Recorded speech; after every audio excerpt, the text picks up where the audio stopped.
Aşağı ətrafım kökəlir. Aşağı ətrafınızın kökəlməsi, baxın, müəyyən bədən tipləri var. Sizə də Allah tərəfindən bu bədən tipi bəxş edilib və bu sizsiz, sizin genetikanıza uyğun şəkildədir. Başa düşürsünüz? Aşağı ətraf sizdə kökəlir. Bəzi insanlar var, qarın tipli kökəlmədir. Bəzi insanlar var, qolları kökəlir, üzü kökəlir, buxağı var. Yəni genetikanıza uyğun şəkildə bədən quruluşunuz, bədəninizdə pi hüceyrələri paylanıb və həmin o pi hüceyrələrinin içərisində reseptorlar var. Alfa reseptorlar, beta reseptorlar. Bəzən elə olur ki, üzümüzdə məsələn yağ parçalayan reseptorlar daha çox olur, üz tez arıqlayır. Qarında az olur, qarından daha gec arıqlayırıq. Yəni bu araşdırsaz alfa beta reseptorları Google-a yaza bilərsiniz hal-hazırda.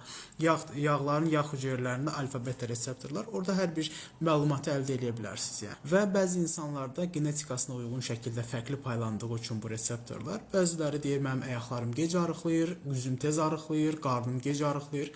Sizə uyğun bir şeydir. Bunu heç nəyə dəyişmək mümkün deyil.